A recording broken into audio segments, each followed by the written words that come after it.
much for the interview to Kinopoisk. You once said that you never managed to look cool with a gun in your hand because you are not Bruce Willis or Mel Gibson. So if not coolness, what makes people love Tony Stark? Is it his flaws that makes him so special? I'm sure that's part of it. And also, I'm not sure when I rendered that quote, but since I have learned to work with the hardware a little better. It's taken from Esquire magazine. Good. Okay. So what's so special about your Tony Stark in this particular movie? Well, when Stan Lee wrote the character, it got the most female fan mail because they thought he's so injured and yet he's such a powerful guy. Maybe if I could take care of him, he'd be okay. I think it just appealed to a broader audience than someone that's from another planet or was, you know, bit by a spider or something. And Iron Man 3 is made by the new director, Shane Black. So you have already worked with Mr. Black in the movie Kiss Kiss Bang Bang. So did this experience help you in creating something really special in Iron Man 3? I think a lot of people are going to be really impressed with Shane's take on the franchise. Jon Favreau, who directed the first two, and Shane and I are all continue to work closely. Jon Favreau, who directed the first two Iron Men, is obviously in the movie as Happy Hogan, and he's amazing. I'm just very happy it turned out well. I was a little apprehensive. I wanted the third one to be as good as Avengers, you know. Mm-hmm. Yeah. And if talking about your recent project, which character is closer to you, Sherlock Holmes or Tony Stark, according to the character, the identity? Right. I suppose I'm a little bit maybe like both of them. Right. They always win, and you know, I win about as often as any normal person. Mm-hmm. Mm-hmm. There's an interesting trend of famous actors and directors starting a musical career and traveling around the world playing instruments. Yeah. For example, Emir Kusturica, Kevin Costner, Hugh Laurie. Yeah. I know that you have your own music album which is called The Futurists. So have you ever thought about musical career or maybe the role that will help you to show your musical talents? I think you're right that I would probably choose something musical that I could do, you know, cinematically, or maybe write a play or something like that. I don't know. Mm-hmm, mm-hmm. But the career as a musician? Hey, life is tough on the road. I'm doing all right. I like my day job right now. Okay. During the press conference, you talked about the inside trauma of your hero that could be both positive and negative. So maybe you could give an advice to young people who respect you as an actor, how to overcome difficulties in life and how to turn this inside trauma into something positive. Well, I don't know. I think for younger folks, I say it's really important to reach out to your friends that you trust, you know.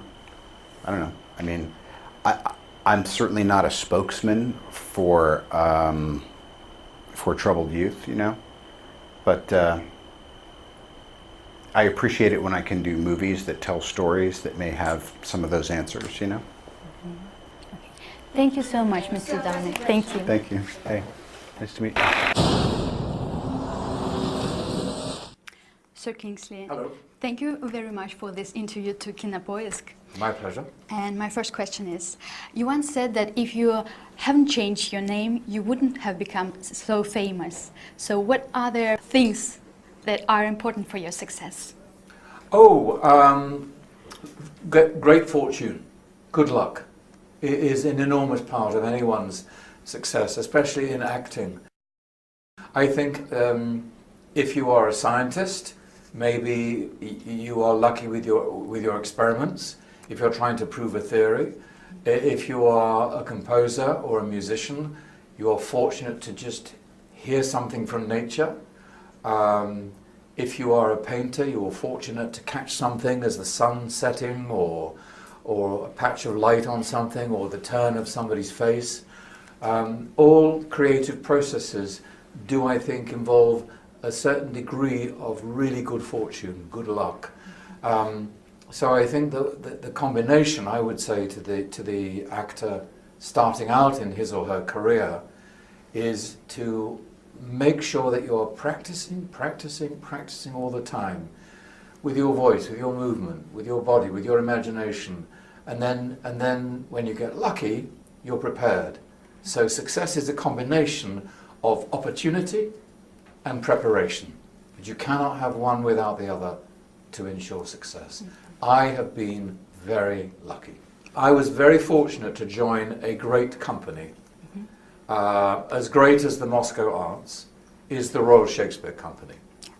And my first, maybe 10 years of my career was spent working with them, working as an actor. And it was there that I learned how to use my imagination, my body and my voice, because that's all the actor is. A combination of voice, body and imagination. That's all we have. And do you use this theatrical experience in cinema, creating your roles for cinema? Always. Yeah. Always use it. Because it's a love of language, it's a love of classic patterns of human behavior, which never change, and it's a love of storytelling. And they have classical roots, and those classical roots can feed all kinds of different genres. So Kingsley, you always say that it is very important to find something positive in your character. Speaking about Mandarin, what did you find interesting and positive in this character to play him properly? I think what I found admirable about him is his utter sense of conviction in his rightness. That's what I found fascinating about him. That he feels he's unswervingly right, almost in a religious sense. How did you prepare yourself for this role?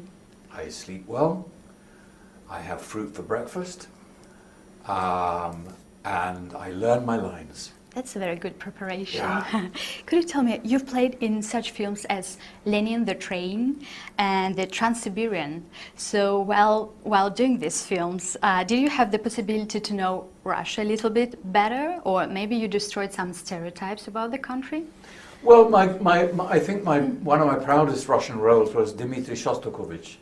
I played him in a beautiful film called Testimony. And in Trans-Siberian, a Russian lady told me at a party after the screening that my Russian was terrible. Okay. Yes. I think she was a bit drunk. But have you, experienced some interesting stories connected with Russian culture or Russian people? Well, of course. When I was playing Dmitry Shostakovich, it was like a great education. Yeah. Of course. Yeah. Sure. Thank you so much. Thank you. Thank you, Sir Kingsley. Thanks. Hello, how are you? Okay. A couple of questions from Kinopolis. Great. Yes. Could you tell us what's the main difference of Jack Harper comparing to other heroes you played? Is it his soul that makes him so special? I think, you know, he's a very unique guy. That he's someone who, you know, the movie he's at the very beginning of the film. You see that he's questioning why does he have to leave Earth. You know, his tour is up in 2 weeks, and he's really, you know, when you look at the aesthetics of the movie, and he does fly a very cool bubble ship, but he's, at the beginning of the film, he's a blue-collar worker. He's a guy who repairs drones, and yet he loves Earth. Have you ever compared Oblivion and All You Need Is Kill, which both deal with the Alien Wars? Very different films. All You Need Is Kill, and when you'll see All You Need Is Kill, it's a whole different kind of story. You know, I mean, it's like, you know, when I played two lawyers back to back. One was A Few Good Men, and the other one was called The Firm, and they're both lawyers, but the stories themselves are structurally, aesthetically, very different stories. And do you have a global goal as an actor and producer when you choose a new project to participate in? I always, as a filmmaker, as an audience, I like all kinds of movies, and I'd always, when I started out, I'd hoped that I would be able to work in movies, and then I wanted to study and learn about genres and make different kinds of pictures, whether it's comedy, drama, you know, sci-fi, and really understand and tell a good story. So I'm always thinking of, I just want to entertain people in whatever kind of film that I'm making, and I make a wide range of pictures, you know, whether it's a comedy or a musical. And the great thing is like audiences, you know, some people love comedy, some people love drama, some people, you know, love sci-fi or big action. And so I like to do the best that I can with whatever film that I'm making, and just, you know, give it everything I can for the audience and just really entertain them. You filmed a lot in Iceland, the film Oblivion. Could you tell us about your greatest memoirs you enjoyed during the filming? Well, I love shooting every day. You know, when I was shooting there, I got to ride a motorcycle across, and then the great thing is that it was light for 24 hours when we were there. So I would shoot all day, and then I would go whitewater rafting at night. I climbed into a volcano. I rappelled down into a volcano when I was there. And do you have some special place, as your hero Jack Harper has his special place, Old Stadium? Do you have such a special place in Iceland, for example? Well, in Iceland, you know, that the place where we shot that was in the lake. Crater Lake was in California. We shot that. And Iceland, the stadium, that we shot that in Iceland. Right. We shot that in Iceland. Have you been to Iceland at all? No, but I'm going to visit this country after your film. Yeah, it's amazing. I mean, really, it's incredible. What's so special about it? You know, like every place. I mean, I feel fortunate I get to travel around the world. I want to travel around the world. But when you get to Iceland, you just never see anything like it, ever. You know, and I like to hike. I like to climb. And, you know, as I said, for 24 hours, I went also snowmobile on a glacier at midnight, and it was sunny. That's you great. know, it was just amazing. Thank you so much. Thank you. Thank you. Thank you. Welcome to Russia. Welcome to Moscow, and thank you so much for this interview to Kinopoisk. My pleasure. Thank you. Talking about this movie, you once said that it embraces the atmosphere of artworks by David Lynch, Neil Gaiman and Cirque du Soleil. So which projects and people, how they inspired you to create your own movie? Inspiration and influence is a kind of tricky thing, because it's not like you see a film or read a book or go to Cirque du Soleil and immediately want to put that thing into your own art.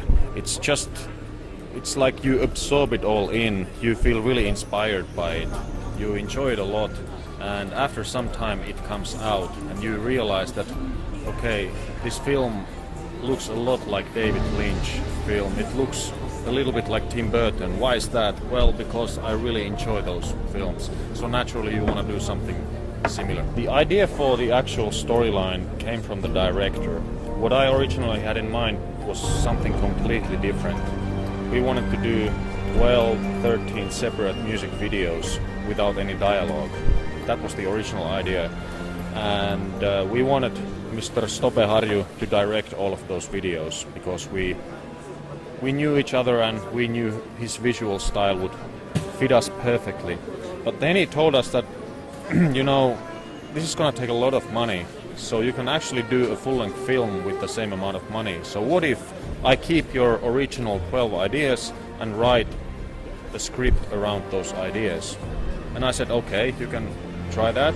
So the actual storyline with the old man in his hospital bed, the young kid, the snowman, it all came from him. First 2 years we were just trying to find a finance, because it's a special effects based movie. It's gonna take a lot of money, and it was quite tricky to find the finance and the sponsors and the production companies who would buy into this idea, because we're still talking about a marginal film, a band movie, and all the band movies have a terrible reputation throughout history. Maybe all of them except The Wall by Pink Floyd. So it took quite a bit of convincing that this is a thing worth doing. But once things started rolling, then it went pretty smoothly. What was the particular style that attracted you in this director? We just really enjoy the way he deals with fantasy, you know, like weird, surreal kind of stuff. There's a lot of steampunk in what he does. There's quite a bit of Disney as well. We just share the same interests when it comes to art, films, books. And with this film we just wanted to celebrate the possibility of human mind, imagination, and the celebration of life. That's what it's all about. Could you tell about your impressions of being an actor, being a film producer? I thought music industry was a circus, was a hassle, but this is 10 times that. So it's really complicated, and luckily we had people around us who knew what to do, so we were more or less puppets. We provided the idea for the film and the music, but after that we let the big boys handle it all. As for this film, what feelings and senses you wanted to share with the viewers? Happiness and joy through melancholy and darkness. Yeah, I think this is in a way the most uplifting album that we have done to this day. It still has the dark punch, it still has the nightmares, but the overall atmosphere and the message is on the bright side this time. This is a fictional story. I love my dad, we are in really good relations, we have never had anything like this. And actually when my father saw the film, he came to me like, what's going on there? Do you really think, what, am I like that, what? And I really felt bad about it. Yeah, because he took it a bit more personally than it was intended. There's absolutely nothing personal between the daughter-father relationship to my own life. We just wanted to make a film that looks like us. We wanted to tell a certain story without really thinking or without really aiming it at any particular audience. I would like to think that even people who are not into our music would find this nice. Have an open mind and go see what we came up this time. I think you really might enjoy what you see. Thank you so much, Mr. Hutton. Thanks for the support. Thank you. Thanks.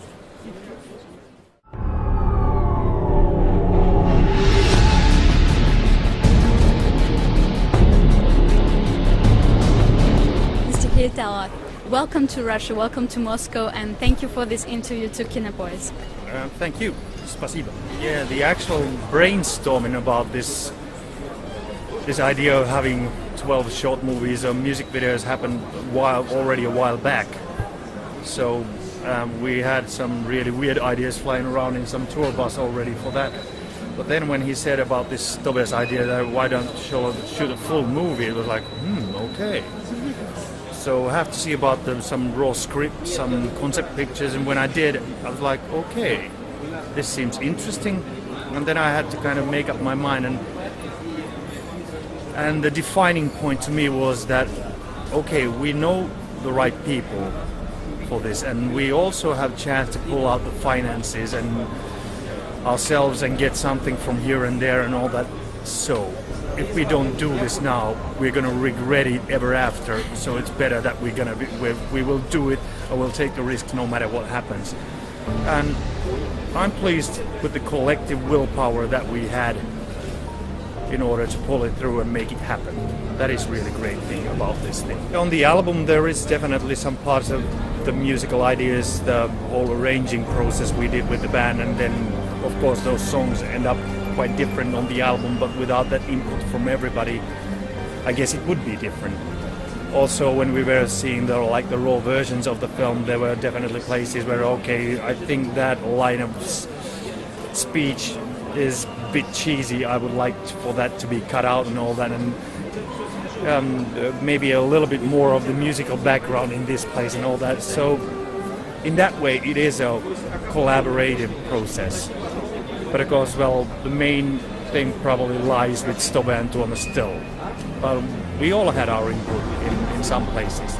Could you talk about a little bit about the album Imaginarium? Yeah. How does it collocate with the film? From your point of view, does the film expresses the music? Yeah, this is the thing. I mean, the first idea, of course, was that they would really go hand in hand. But then both things, as matters processed, started to have a life of their own. So you can basically have the album, listen to it as a musical piece. You can go to a movie and watch out the whole thing without ever hearing one song from us. And so in that way, they also have a life of their own. But of course, they're tied like inbred cousins from a small village or something like that. They're related closely, but you can still also see that they have really a life of their own. I'd say there are a lot more worse ways to spend your couple of hours with. So go on and see. Have an open mind and check out if you see the particular kind of darkness that we like to present. Thank you so much. Thank you. Thank you for this interview.